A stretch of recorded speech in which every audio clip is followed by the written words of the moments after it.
하나님께서 우리에게 주시는 말씀은 에베소서 1장 16절에서 19절까지의 말씀이 되겠습니다. 에베소서 1장 16절에서 19절까지의 말씀이 되겠습니다. 여러분이 한 절, 제가 한 절 함께 교독하도록 하겠습니다. 제가 먼저 읽도록 하겠습니다. 내가 기도할 때 기억하며 너희로 말미암아 감사하기를 그치지 아니하고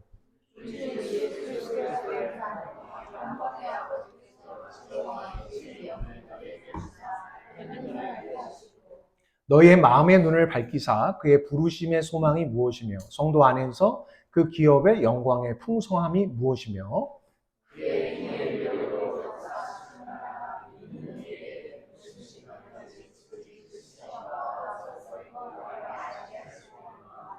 아멘. 예, 기도의 본질을 이해하십시오라는 제목으로 우리 영적 전쟁 5번째 시간 함께 나누기를 원합니다. 우리가 사단과 마귀의 책략을 잘 알아야 된다고 계속 여러분들과 함께 나누었습니다. 사단은요, 우리의 구원을 빼앗을 수는 없습니다. 왜냐하면 구원이라는 것은 우리에게 주어져 있는 것이 아닙니다. 구원의 자격이나 조건은 우리에게 있는 것이 아니라 누구에게 있다고요? 하나님께 있기 때문에 하나님의 손아귀에 있는 우리의 구원을 마귀는 빼앗을 수 없습니다. 하지만 마귀가 할 수 있는 게 있어요. 무엇입니까? 우리에게 하나님께서 기대하시고 원하시는 열매를 맺지 못하게는 할 수 있습니다. 그래서 하나님 우리에게 풀풀한 삶을 원하시는데, 열매를 풍성히 맺는 삶을 원하시는데, 사단은요, 열매 하나 없이 우리의 인생을 허송세월할 수 있도록 그렇게 만들 수는 있다라는 것입니다. 그렇기 때문에 우리는 영적 전쟁에 대해서 바르게 이해하고 영적인 사단의 괴계가 무엇인지를 바르게 직면하고 그것을 격파하여서 우리가 사단에게 농락당하는 일이 없어야 한다라는 것을 여러분들에게 말씀을 드렸습니다. 저는 오늘 또 하나의 사단의 괴계, 책략이 무엇인지를 여러분에게 소개하고 싶습니다. 사도 바울이 사단의 괴계, 마귀의 책략을 다음과 같이 묘사했어요. 고린도후서 4장 4절에 보면 이렇게 말하고 있습니다. 그들의 경우를 두고 말하면 이 세상의 신이 믿지 않는 자들의, 같이 읽겠습니다. 마음을 어둡게 하여서 하나님의 형상이신 그리스도의 영광을 선포하는 복음의 빛을 보지 못하게. 여러분, 이 세상의 신이 누굽니까? 마귀고 사탄입니다. 마귀와 사탄이 어떤 일을 합니까? 사람들의 무엇을 어둡게 해요? 마음의 눈을, 마음을 어둡게 하는 것입니다. 여러분, 여기서 마음은 어떤 것입니까? 우리는 보통 마음 하면 영어로 heart. heart는 우리가 감정을 이야기하는 거예요. 우리의 심장이나 아니면 우리의 장이나 이런 어떤 감정적인 것인데, 여기서 마음은 mind를 가르칩니다. 그러니까 지성이죠. 우리가 아는 것, 이해하는 것, 이런 것들을 가르쳐서 우리를 어둡게 해서 하나님의 복음에 얼씬도 못하도록 하는 것이 사단의 전략입니다. 여러분 혹시 예수를 믿으면서 믿지 않는 분들한테, 가까운 친구들이나 아니면 지인이나 친척들에게 이런 말 들어본 적 없으십니까? 어떻게 너같이 멀쩡한 애가 예수를 믿게 됐니? 이런 말 말입니다. 어떻게 네가 하나님을 믿게 됐니? 참 이해할 수가 없다. 그러니까 이런 말입니다. 세상 사람들은 자주 이런 말들을 합니다. 그런데 우리가 잘 따져보면, 사실은 지성적으로, 이성적으로 따져보면 이 세상 하나님께서 만드셨다라는 것이 자명하지 않습니까? 오히려 누가 어두워진 것입니까? 누가 생각하지 않는 것입니까? 세상 사람들이에요. 그런데 그렇게 사람들은 말하고 있다는 것입니다. 무엇에 붙들려 있는 것입니까? 무엇에 지금 농락당하고 있는 것입니까? 우리가 이런 것들을 알 수 있는 것이죠. 그런데 이러한 마음을 어둡게 해서 진정한 진리를 알지 못하게 하는 사단의 전략은요, 불신자에게만 그렇게 하는 것이 아니라 예수를 믿고 교회 안에 들어와 있는 우리에게도 사단은 똑같은 술수와 전략을 쓰고 있다라는 것입니다. 그래서 오늘 바울이요, 이런 사단의 전략과 술수를 너무나 잘 알기 때문에 오늘 본문과 같은 기도를 바로 자신이 섬기고 있는 에베소에 있는 성도들을 위해서 중보기도하는 것입니다. 여러분, 기도를 보세요. 우리가 하는 기도와 참 다르다라는 것을 느낄 것입니다. 자, 17절 말씀을 보십시오. 자, 동사가 무엇인지 보세요. 뭐예요? 알게 하시고라고 되어 있어요. 그렇죠? 18절 보십시오. 알게 되기를 바랍니다. 19절. 여러분이 알기 바랍니다. 여러분, 보통 여러분은, 저와 여러분은 어떠한 동사를 동원하여 기도하십니까? 하나님, 이것 좀 해주세요. 이거 원합니다. 라고 기도하지 않습니까? 우리는 달라는 동사를 동원한다라는 거예요. 그런데 바울은 지금 이상한 기도를 드리고 있습니다. 우리에게 이상한 기도를 가르치고 있는, 어떤 기도입니까? 알게 해달라는 거예요. 여러분, 기도의 본질이 무엇인가? 성경이 가르치는 우리가 어떤 기도를 하나님께 드려야 되는가? 달라는 기도 하지 말라는 것 아닙니다. 그런데 달라는 기도보다 훨씬 더 본질적이고 핵심적인 우리의 기도에 동원해야 되는 동사가 있습니다. 그것이 무엇인가? 알게 해달라는 겁니다. 여러분, 이것이 참 중요한 거예요. 여러분, 이렇게 예를 한번 들어볼게요. 여러분이요, 오랜만에 한국에 고국 방문을 했습니다. 그래서 고향 친구를 만났어요. 고향 친구가 너무너무 반가워서 이러는 거예요. 야, 내가 오늘 아주 좋은 레스토랑에 데리고 가서 네가 원하는 거 사줄게. 가장 맛있는 거 사줄게 해서 값비싼 수십만 원짜리 레스토랑에 데려갔다고 생각해 보십시오. 여러분은 가서 무엇을 하시겠습니까? 무엇 하시겠어요? 처음 왔어요. 무엇 하시겠습니까? 네? 여러분 잘 모르잖아요. 그렇죠? 뭐가 유명한지 모르잖아요. 그럼 뭐 해야 돼요? 이렇게 하면 안 되죠? 김밥과 튀김 됩니까? 물론 여기서 우리 이민자로서 김밥은 소중해요. 예? 소울푸드니까. 그렇지만 사실 그렇게 값비싼 레스토랑에 가서 김밥, 떡볶이 됩니까? 쫄면 돼요? 이런 거 하는 사람은 바보입니다. 그렇죠? 모르니까 뭘 물어봐야 돼요? 웨이트레스나 웨이터한테 뭐 물어봐야 돼요? 뭐가 여기서 가장 비싼 겁니까? 또는 뭘 물어봐야 돼요? 예, 가장 인기 있는 음식이 뭡니까? 시그니처 음식이 무엇입니까? 물어봐야 되는 거잖아요. 또 다른 예를 한번 들어볼게요. 여러분이 프랑스 구경 갔어요. 루브르 박물관에 갔습니다. 관장님이 그러는 거예요. 여러분한테. 제가 당신에게 이 루브르 박물관에 있는 어떠한 예술품이든 모든 것 중에 여러분이 원하는 3가지를 드리겠습니다. 그러면 여러분들 이렇게 하시면 안 되겠죠. 기념품 가게에 있는 피에르 가르댕 손수건 한 장 안 될까요? 이런 사람은 바보입니다. 그렇죠? 아니면 그 엽서 한 장 안 될까요? 아니면 루브르 박물관 앞에서 사진 한 장 찍으면 안 될까요? 이건 바보 같은 말이에요. 여러분 뭐 물어봐야 돼요? 다 준대. 뭐 물어보시겠어요? 예, 가장 비싼 게 무엇인가? 뭐니 해도 뭐니니까. 아니면 뭐가 가장 예술성이 있습니까? 여러분 이런 걸 물어보게 된다는 것입니다. 내가 모르면 물어봐야 돼요. 맞습니까?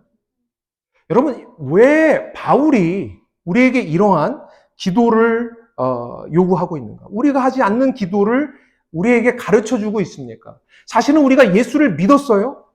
그런데 여전히 우리는 무엇에 익숙합니까? 땅의 것들에 익숙해요. 우리는 사실 기도하는 게 몇 가지 안 됩니다. 어른들 무슨 기도하죠? 자식 기도. 그죠? 자식 잘 되게 해달라고. 결혼하게 해달라고. 아니면 잘 살게 해달라고. 건강하게 해달라고. 돈 잘 벌게 해달라고. 이런 기도하잖아요. 자식, 돈, 젊은 친구들은 승진하거나 취업하게 해달라고. 좋은 대학 가게 해달라고. 몇 가지 안 됩니다. 우리는 돌려서 이런 기도만 하고 있다라는 거예요. 마치 뭐와 같습니까? 값비싼 레스토랑 가서 뭐 시키는 거예요? 김밥하고 쫄면이요. 이런 우리가 아는 것 수준에서 순두부 백반이요. 이런 기도하고 있다라는 것입니다. 우리는 하나님을 만나고 하나님께서 우리에게 예수 그리스도로 말미암아 신령한 것을 엄청나게 쏟아부어 주셨는데 거기서 우리가 아는 건 없는 거예요. 거의 없는 거예요. 여러분 없으면 어떻게 해야 돼요? 아는 걸 안에서 그저 내가 땅에서 태어나서 땅에서 배운 것 가지고 몇 가지 갖고 돌려서 기도하는 것은 바보 같은 짓을 하는 거예요. 그러니까 바울은 우리에게 새로운 기도를 가르쳐주고 있는 것입니다. 우리가 모르니까 무엇하라고요? 물어야죠. 우리가 못하니까 무엇해야 돼요? 알게 해달라고 기도해야 된다는 거예요.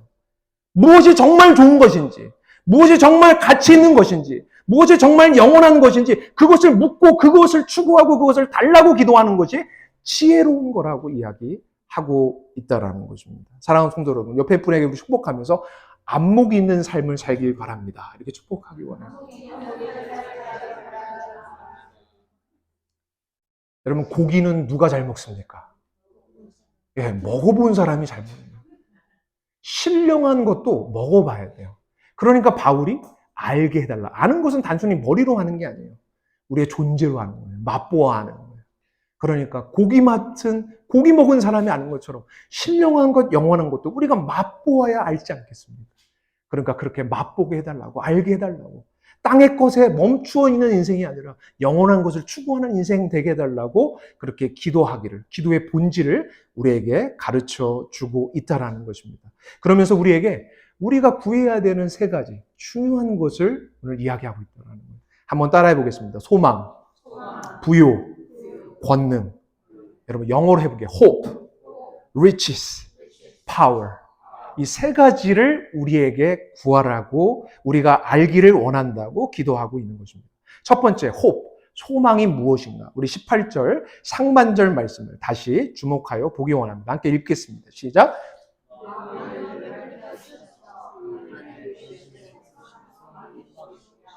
예, 여기까지 읽겠습니다. 하나님의 부르심의 소망을 알게 해달라고 기도하라는 거예요. 그것을 물으라는 거예요. 구하라고 이야기합니다. The hope of his calling. 여러분, 부르심의 소망이에요. 자, 여러분 생각해 보세요. 누가 불렀습니까? 내가 불렀나요? 내가 여기에 왔나요? 물론 내가 내 발로 왔죠. 하지만 누가 불렀냐라는. 누가 불러서 내가 예수를 믿게 되고, 누가 불러서 우리가 이 자리에 왔습니까? 하나님이 부르셨다라는 것입니다. 자, 여러분 질문 드려볼게요. 여기까지는 쉽지만, 자, 또 질문 드려볼게요. 내가 예수를 믿어 구원받았다라고 말할 때 어떤 단어가 가장 중요한 단어입니까? 내가입니까? 아니면 믿는답니까? 아니면 예수입니까? 아니면 구원입니까? 무엇이 가장 중요한 단어예요? 누가 그렇게 얘기했습니까? 우리 권사님 성령이 충만하십니다. 단번에 맞죠. 이렇게 하면 보통은 다 이렇게 헤매다가 마지막에 예수가 나오는데 역시 우리 교회는 실력이 뛰어납니다. 여러분, 믿음에 있어서 무엇이 중요합니까? 내가 믿는 게 중요한 것이 아니에요. 믿음은 무엇이 중요할까요? 무엇을 믿느냐가 중요한 거예요. 맞습니까? 여러분, 내가 믿는다고 구원받는다고 한다면 내가 부처를 믿어서 구원받는 거예요? 아니잖아요. 마호메트를 믿어 구원받는 거 아니잖아요. 내가 믿어서가 중요한 게 아니라 믿음의 핵심은 무엇입니까? 믿음의 본질은 무엇입니까? 누구를, 무엇을, 목적어가 중요한 거예요. 주어가 중요한 것이 아니라는 것입니다. 내가 예수를 믿어 구원받는 거예요. 내가 예수를 바라보기 때문에 나에게 소망이 있는 거예요. 그러니까 언제나 주어는 무엇인가? 하나님이고 예수 그리스도여야 합니다. 조금 더 나가볼게요. 로마서 3장 23절에서 24절 말씀에 보면 우리에게 놀라운 복음을 다음과 같이 소개하고 있는데 같이 한번 읽어볼게요. 시작. 로마서 3장 23절 24절 없습니까? 제가 읽겠습니다. 모든 사람이 죄를 범하였음에 하나님의 영광에 이르지 못하더니 그리스도 예수 안에 있는 속량으로 말미암아 하나님의 은혜로 값없이 의롭다 하심을 얻은 자 되었느니라. 자, 들어보세요. 그리스도 예수 안에 있는 속량으로 말미암아 하나님의 은혜로 값없이 의롭다 하심을 얻은 자 되었느니라. 여기서 중요한 단어가 뭘까요?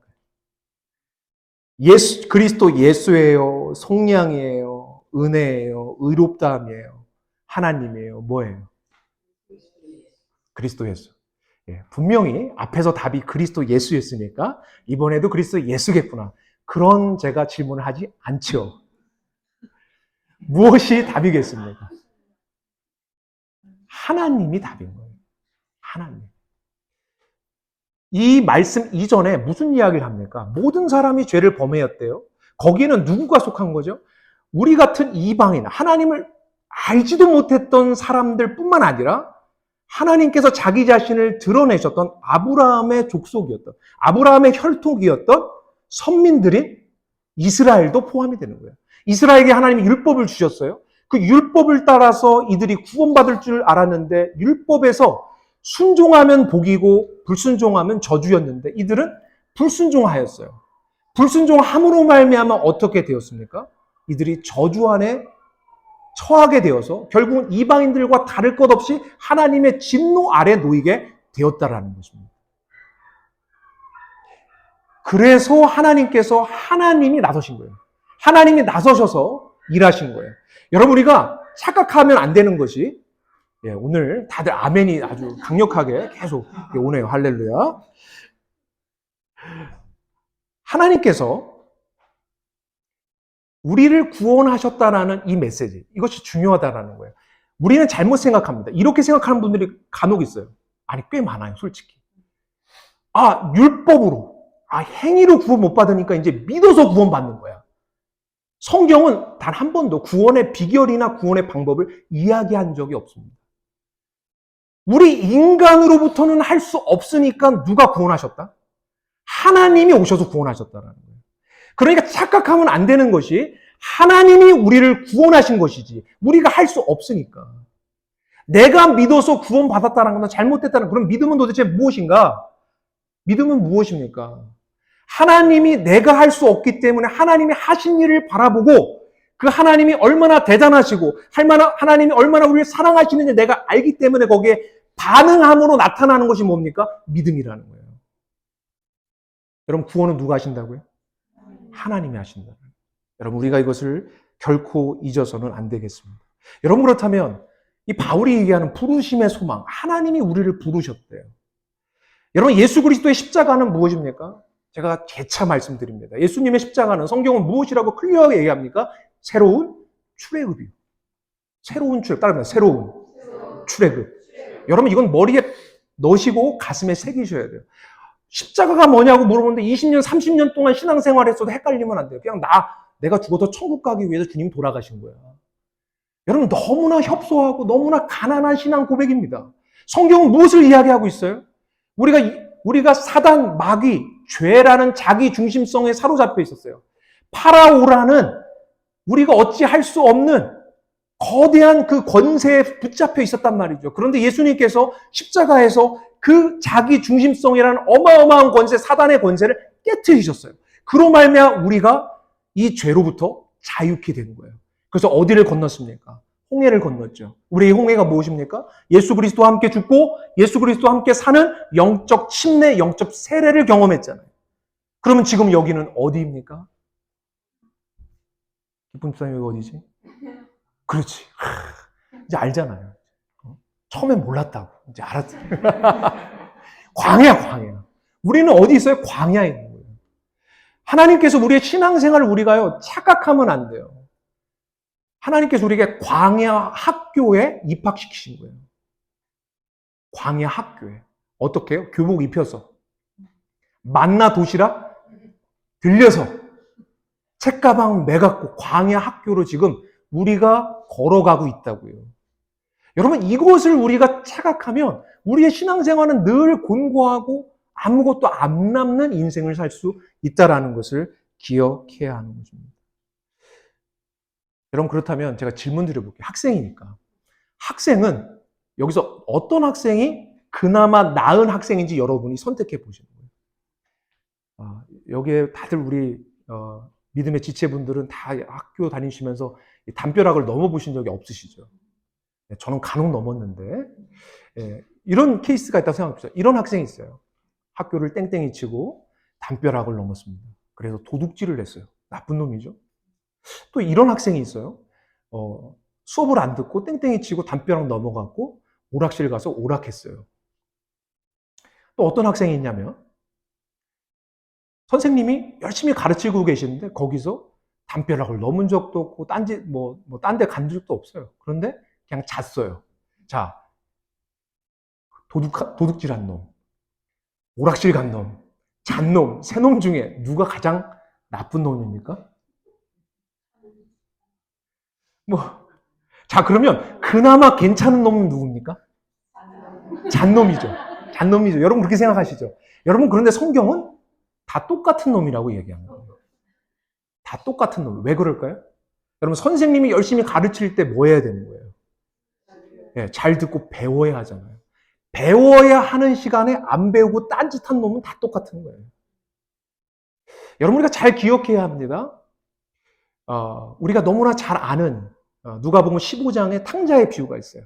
탕자의 비유에 보면 이 둘째 아들이 떠나서 허랑방탕해서 아버지 유산 다 탕진했잖아요. 우리는 뭐에 이렇게 포커스가 돼 있냐면 항상 돈에 예민하다 보니까 그놈이 유산을 다 탕진했대에 포커스가 있어요. 근데 성경의 포커스는 뭔 줄 아십니까?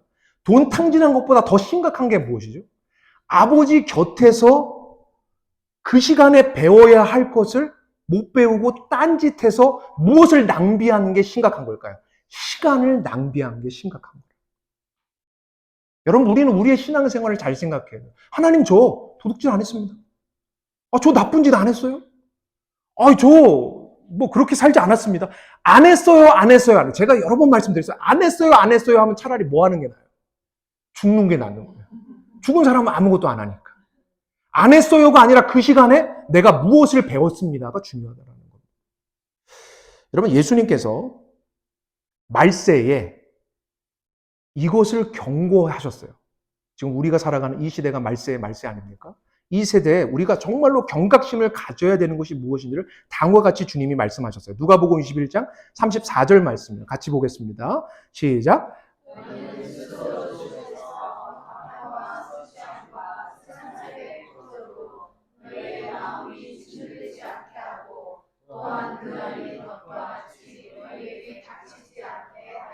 여러분, 우리는 보통 윤리적이고 도덕적인 죄나 이런 거에 예민해요. 그래서 방탕, 술 취함 이런 것은 나쁜 짓이라고 생각해요. 그렇죠? 그런데 여기에 뭐가 끼어들어옵니까? 세상살이에 걱정이 끼어들어요. 여기 있는 분들 중에 아마도 대부분, 아니 다 그러시겠죠. 뭐 방탕이나 술 취함을 즐기는 분들은 없어요. 그런데 우리는 늘 뭐를 하죠? 세상살이의 걱정과 근심과 염려는 가득해요. 근데 지금 성경은요, 똑같이 세 가지를 나란히 보고 있는 겁니다. 왜 그렇죠? 염려와 근심과 걱정 때문에 내가 지금 이 시간 하나님의 백성으로 광야 학교에서 배워야 할 것을 배우지 못하기 때문에 이것을 조심하라고 이야기합니다. 예수님께서 씨 뿌리는 자의 비유에서도 가시덤불에 관해서 이야기하시면서 다음과 같이 얘기하셨어요. 제가 읽어보겠습니다. 마태복음 13장 22절이에요. 또 가시덤불 속에 뿌린 씨는 이런 사람이라. 그는 말씀을 듣기는 하지만 세상의 염려와 재물의 유혹이 말씀을 어떻게 해요? 막아. 뭘 맺지 못해요? 열매를 맺지 못해요. 이게 사단의 전략이라고요. 우리가 세상의 염려와 근심과 걱정과 이것에 질질질질 끌려가다 보니까 우리가 하나님 백성으로 채워내야 되는 내용을 전혀 배우지 못하고 이 땅을 마감할 수가 얼마든지 있다라는 거예요. 이걸 무섭게 우리에게 경고하고 계십니다. 여러분, 오늘날 뭐니 해도 뭐가 제일이에요? 탐욕, 권력과 명예와 돈이 있을진데 그 중에 제일은 돈이라. 새로 나온 말씀 모르세요? 자, 디모데 후서 6장 6절에서 11절 말씀에 보면, 전서군요. 네, 말씀해 보면 이렇게 우리에게 경고하고 있어요. 자족할 줄 아는 사람에게는 경건은 큰 이득을 줍니다. 같이 읽겠습니다. 시작. 우리는 세상에 가지고 오지 않았으므로 아무것도 가지고 떠나갈 수 없습니다. 우리는 먹을 것과 입을 것을 있으며 그것으로 만족해야 할 것입니다. 그러나 부자가 되기를 원하는 사람은 유혹과 올무와 여러 가지 어리석고도 해로운 욕심에 떨어집니다. 이런 것들은 사람을 파멸과 멸망에 빠뜨립니다. 돈을 사랑하는 것이 모든 악의 뿌리입니다. 돈을 쫓다가 믿음에서 떠나 헤매기도 하고 많은 고통을 겪기도 한 사람이 더러 있습니다. 하나님의 사람이여, 그대는 이 악한 것을 피하십시오. 의와 경건과 믿음과 사랑과 인내와 온유를 쫓으십시오. 여러분, 학생에게 영광이 무엇이죠? 학생에게 있어서 영광이 뭐예요? 공부를 잘하는 겁니다. 맞죠?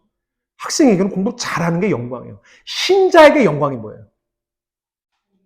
하나님, 제가 있잖아요. 열심히 일해서요. 집을 한 5채 샀습니다.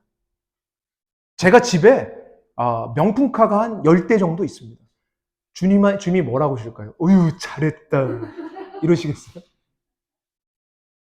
여러분, 신자에게 영광이 뭐냐고요. 성형수술 열심히 해서 내가 지금 70대인데 한 40대의 피부를 가지면 주님이 정말 잘했다 그러시겠어요? 아니죠. 신자의 영광은 무엇입니까? 경건이에요. 거룩이에요. 가들리한 거라고 해요. 가들리. 가들리가 뭡니까? 하나님을 닮아가는 거예요. 얼마만큼 내가 하나님을 닮았는가.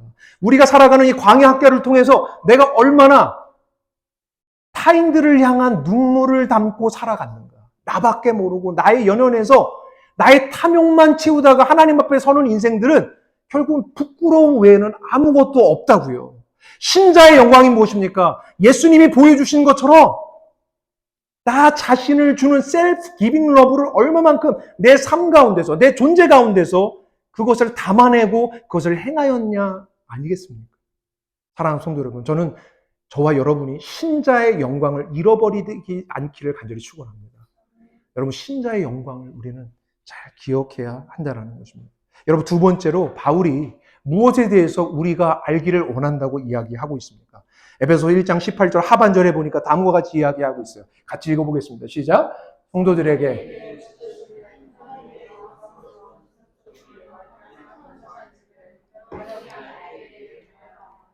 여러분 따라해보겠습니다. 하나님이 주시는 상속의 영광의 풍성함. 하나님이 주시는 상속의 영광의 풍성함. 사실 말이 어색해요. 그런데 얼마나 대단하면 이런 표현들을 이렇게 어색하지만 영광, 상속의 영광의 풍성함 이렇게 표현할 수밖에 없을까 우리가 생각해 볼 필요가 있습니다. 여러분, 영광의 상속의 풍성함, 하나님께서 우리에게 주시는 부요, rich, 진정한 부인데요. 이 부에 대해서 왜 우리가 알아야 되는가? 여러분, 이 광야 학교 우리 걸어가고 있다고 했잖아요. 우리가 사단의 소나기, 마귀의 소나기에서 우리가 풀려나서 우리가 이제는 홍해를 건너서 지금 광야에 들어와서 이제 우리의 인생의 끝자락에 또한 우리 이 역사의 종국에 임하게 되는 것이 무엇입니까? 새하늘과 새 땅이라는 거예요. 영원한 상속을 하나님이 우리에게 주시고자 원한다라는 것입니다. 여러분, 우리 신자는요, 무엇이 있습니까? 알겠습니다. 목적이 있습니다. 방향이 있습니다. 운명이 있습니다. 야, 우리에게 운명이 있어요. 그러니까 하나님께서 우리에게 지위와 명예와 운명을 주신 거예요. 하나님이 우리를 궁극적으로 끌어서 어디까지 이끌어 가시는 거예요? 새하늘과 새 땅의 상속자로 우리를 세우기를 원하시는 것이 하나님의 궁극적인 목적이라고요. 그러니까 우리는 오늘을 살아도 무엇을 위해 삽니까? 오늘을 무엇을 위해 살아요? 내일을 위해 사는 거예요. 무슨 내일이요? 주님이 우리에게 주실 영원한 상속을 받을 그 날을 기억하고 되새기고 붙들고 그 날을 위해서 오늘을 사는 것입니다. 바로 그것이 신자예요. 맞습니까? 여러분, 세상은 어떻게 해요? 오늘 먹고 어떻게 해요? 죽자. 오늘 다 쓰고 죽자. 오늘 다 누리고 죽자. 여러분, 세상이 그렇게 우리에게 끊임없이 이야기해요. 그러니까 죽기 전에 여러분 요즘에는 이 내세에 대한 갈망이 없어요. 왜요? 다 여기서 다 누리고 여기서 다 재미 볼 거 다 보고 여기서 다 먹을 거 다 먹어보고 그리고 가볼 거 다 가보고 그렇게 가겠다라는 거예요. 여러분, 창세기에 보면 이렇게 영원한 하나님이 허락하실 상속 기업을 망각하고 결국은 그 상속을 잃어버린 자들을 소개하고 있어요. 그 대표적인 사람이 누굽니까? 이삭의 아들, 맏아들 누구? 에서입니다. 여러분, 에서는 첫째 아들로 태어났어요. 그렇죠? 몇 분 상간으로 그렇게 했어요. 야곱이 그 뒤를 따랐습니다. 야곱은 늘 그게 불만이었어요. 내가 조금만 앞섰어도 맏아들이 됐을 텐데 내가 차남이 됐다는 것에 늘 울분과 어떻게 해서든지 저 장자권을 빼앗아야 되겠다라는 그 마음 가지고 살았단 말이에요. 여러분, 에서는 되게 잘난 사람입니다. 사람들이 되게 좋아했어요. 그래서 이방 여인들이 흠모했습니다. 그래서 이방 여인들하고 결혼까지 했잖아요. 그런데 야곱은 어떤 사람이죠? 야곱은요, 리브가 엄마 치맛자락에서 벗어날 줄 모릅니다. 나이를 먹었는데 늘 부엌에서 벗어날 줄 몰라요. 오늘날로는 되게 환영받는 남편일지 모르지만 그 당시에는 정말 인기 없는 남편이었다라는 겁니다. 그런데 이제 이 에서가 어느 날 나가서 열심히 사냥하고 들어왔어요. 근데 배를 움켜쥐고 허기가 져갖고 들어온 거예요. 근데 마침 그때 야곱이 팥죽을 다 끓여놨죠. 그래서 뭐라고 이야기합니까?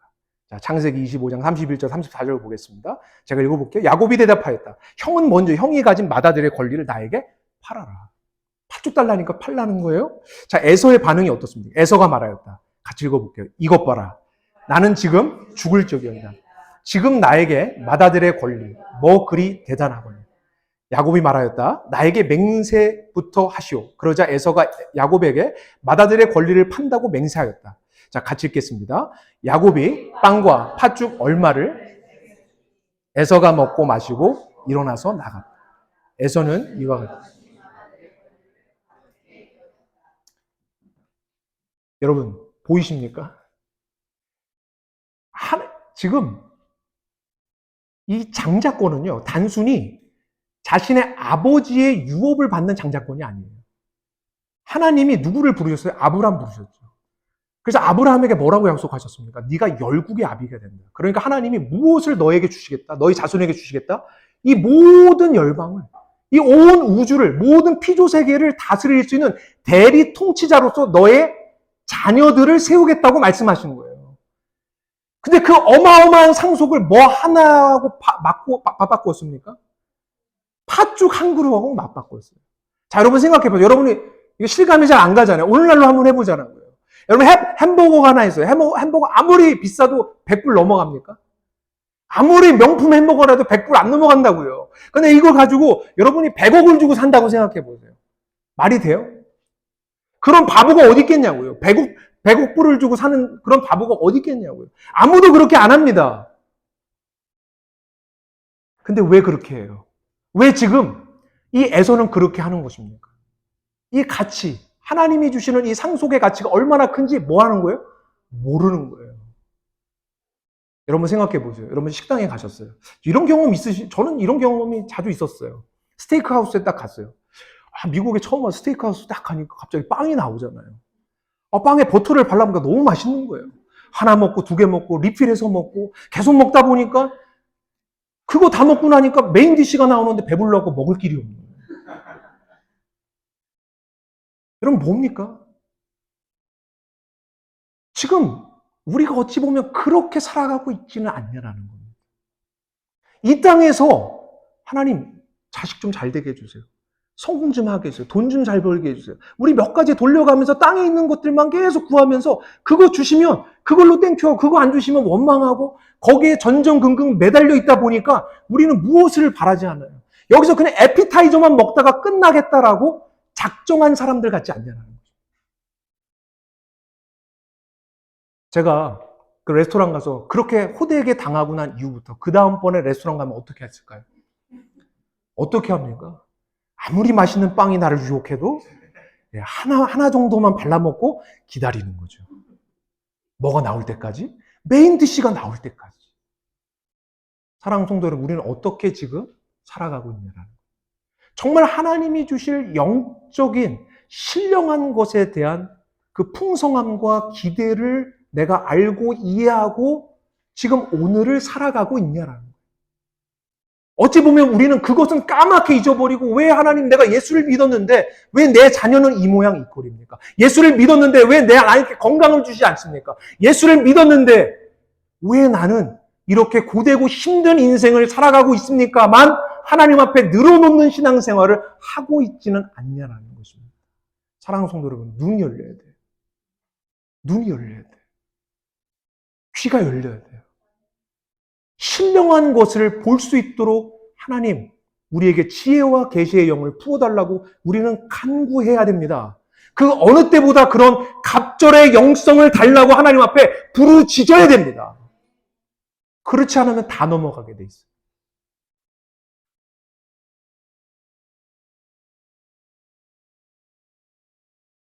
사랑하는 성도 여러분, 우리가 정말 이미 임한 하나님의 나라, 그 나라가 이 광야 학교를 걸어가면서 결국 마지막 끝자락에 우리가 만나게 될 그 영광의 풍성함. 여러분 여기서 성경에서 영광의 풍성함은요, 영광이 많다라는 얘기가 아니에요. 영광 위에 영광, 영광 위에 영광, 영광 위에 영광. 하나님이 주실 것이 너무나 어마어마하다라는 거예요. 그래서 이렇게밖에 표현이 안 되는 거예요. 영광의 풍성함, 상속이 그렇게 어마어마하다는 거예요. 여러분, 우리가 그런 삶을 살아가는 것이 무엇입니까? 여러분, 우리 생각해 보죠. 여러분, 11조 드리는 거 아깝지 않아요? 여러분, 11조 생활하신 분들 아깝지 않아요? 여러분, 그 11조 가지고 뭐 하면 좋아요? 그거 쌓아갖고 지금 2, 30년씩 11조 하신 분들은 그거 갖고 뭐 했겠어요? 그거 내가 썼으면. 내가 집 한 채를 사지 않았을까? 그런 생각이 들지 않냐는 거예요. 여러분, 근데 왜 그렇게 11조 합니까? 왜 하나님 앞에 그렇게 내어드립니까? 여러분, 11조의 의미가 뭡니까? 모든 물질이 하나님의 것이라는 의미도 있고, 더불어 무슨 의미입니까? 고대 근동으로부터 10분의 1을 내가 어떤 대상에게 드린다는 것은 그 대상에 내가 속해 있다는 거예요. 그 대상이 통치하는 영역에 내가 국민이라는 고백이에요. 그렇기 때문에 11조 드리는 겁니다. 내가 여기서 에피타이저만 먹다가 끝나는 인생이 아니라 나에게는 영원한 것, 너무나 상상할 수 없는 풍성한 것, 신령한 것이 기다리고 있기 때문에 나는 오늘 내 탐욕대로, 내 욕망대로, 마음대로 살지 않고 절제하며 기다리며 그 나라 백성임을 고백하며 여기 살겠습니다라는 고백, 11조 아니에요? 뿐만 아니라 여러분, 왜 우리는 정직하게 살려고 합니까? 세상 사람들 다 거짓말 하잖아요. 비즈니스 하면서 다 이중장부 쓰고 다 탈세하잖아요. 왜 그런데 우리는 정직하게 살려고 합니까? 우리는 이 땅에서 끝나는 인생이 아니에요. 이 땅에서 조금 탈세해서 조금 돈 더 이윤치하고 거기서 즐거워하는 인생이 아니기 때문이에요. 우리는 영원한 것을 바라보기 때문에 오늘 여기서부터 하나님 나라 백성으로 정직하게 살아가는 거예요. 손해보아도 그렇게 살아가는 거예요. 왜냐하면 나에게 기업의 영원한 풍성함이 나에게 기다리고 있으니까. 나는 에피타이저로 끝날 인생이 아닙니다. 여러분, 옆에 분에게 축복하기 바랍니다. 당신은 에피타이저로 끝날 인생이 아닙니다.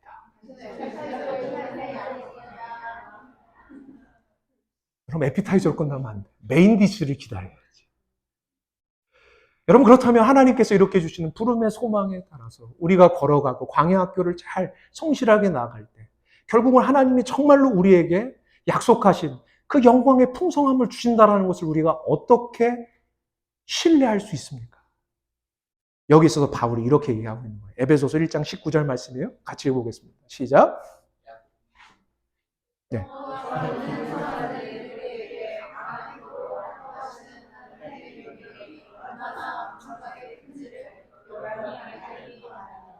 여러분, 여기서 하나님의 능력을 달라고 얘기하잖아요. 그렇죠? 뭐예요? 알게 해달라고. 그러면 지금 그 능력이 우리에게 있는 거예요? 없는 거예요? 있는 거예요. 우리가 경험한 거예요. 여러분은 지금 여기 이렇게 예배드리러 주일날 온 것이 그리 대단하지 않은 것처럼 여겨질 수 있습니다. 근데 엄청난 거예요. 여러분이 예수 믿었다는 것은 천지가 개벽할 일이에요. 있을 수 없는 일이 이루어진 거죠. 하나님으로부터 나오지 않으면 여러분이 여기 있을 수가 없는 거예요. 여러분, 예수를 믿었다라는 게 어떤 의미가 있습니까? 여러분, 성경은 이렇게 얘기하잖아요. 우리가 아직 죄인 되었을 때, 우리가 아직 연약할 때, 심지어 우리가 하나님과 원수 되었을 때 하나님이 어떻게 해요? 하나님의 단 하나밖에 없는 아들을 이 땅에 보내셔서 그 아들로 우리에게 선물을 주신 거예요. 여러분, 성경에 따르면 우리가 예수를 믿어 구원 얻은 것이 아니라 성경의 워딩대로 하면 이렇게 표현하는 게 정확해요. 우리가 예수를 죽여 구원을 받은 거예요. 십자가에 예수를 매달았잖아요. 우리가 매달은 거예요. 그 예수를 죽였어요. 하나님을 못 박았어요. 그러면 우리는 인과응보적으로, 인과율에 따르면 우리에게 선물이 아니라 무엇이 오는 게 마땅합니까? 심판이 와야죠. 진노가 와야죠. 맞죠? 그런데 우리가 하나님 앞에 잘하고 더 잘해서 얻을 수 있는 것보다 훨씬 더 좋은 것이 우리에게 왔다라는 거예요. 영생이 왔잖아요. 하나님의 자녀됨이 왔잖아요. 우리 인생의 진정한 가치와 목적이 우리에게 주어졌잖아요. 우리에게 지위가 왔잖아요. 우리에게 진정한 명예가 왔잖아요. 신령한 복이 우리에게 왔잖아요. 어떻게 했는데 우리가 예수를 죽였는데. 여러분, 그렇다면 우리는 지금 이제 어느 자리에 와 있어요? 예수를 믿어서 하나님의 그 은총 때문에 이제 어디에 와 있냐고요? 이제 하나님과 원수된 자리가 아니라 하나님과 화목된 자리로 왔잖아요. 하나님의 자녀가 됐잖아요. 우리가 하나님과 원수 되었을 때도 하나밖에 없는 예수 그리스도를 희생하셔서 우리에게 그 큰 복을 주셨다면 하나님과 이제 화목하여서 하나님의 자녀된 우리에게는 얼마나 더 큰 복을 주시겠는가. 이게 성경이 얘기하는 거예요. 그러니까 흔들리지 말라는 거예요. 반드시 우리가 도저히 감당할 수 없는 선물, 복을 기필코야 하나님은 주시고야 말겠다고 선언하고 계신 거예요. 그러니까 이 광야길 불평하지 말고, 성질만 부리지 말고, 도끼는 뜨지 말고, 좀 힘들어도 웃으면서 가자라는 거예요. 그럼 바울이 뭐라고 했습니까? 현재의 고난이 장차 우리에게 나타날 영광과 좋게 비교할 수 없다. 우리가 잠시 받는 이 환난에 경한 것이, 이 가벼운 것이 우리에게 무엇을 나타나게 합니까? 지극히 크고 영광스러운 영광을 우리에게 주려고 한다라는 거예요. 그러니까 우리가 주목하는 것은 보이는 것이 아니라 보이지 않는 것이니, 보이는 것은 잠깐이에요. 보이지 않는 것은 영원함. 여러분, 보이지 않는 것이 그렇다면 그냥 보이지 않다 끝난다라는 얘기 아니라 지금 잠시 가려져 있을 뿐이라, 드러날 거라는 거예요. 그러니까 끝까지 소망 붙들고 승리하며 어깨 피고 미소 짓고, 그리고 곁에 있는 분들에게 격려하면서 이 길을 가자라는 거예요. 하나님은 반드시 가장 좋은 것을 허락하여 주실 거라는 것입니다. 내가 어디로부터 부름받았으며 어느 소망을 가지고 가는지, 또 나에게 하나님이 반드시 그 마지막 날에 어떠한 큰 기업을 줄 것인지, 그러니까 내가 에피타이저에 끝나는 인생이 아니라 메인 디쉬를 기다리는 인생으로. 그리고 반드시 그 하나님은, 그 좋으신 하나님은 우리에게 그것을 넘치도록 부어주실 능력을 가지고 계신 분이라는 거예요. 여러분, 모르면 어떻게 해야 돼요? 물어야 돼요. 구해야 돼요. 알게 해달라고 해야 돼요. 그렇게 강구하는 저와 여러분 되길 간절히 축원합니다. 자, 오늘 말씀 이렇게 마치고요.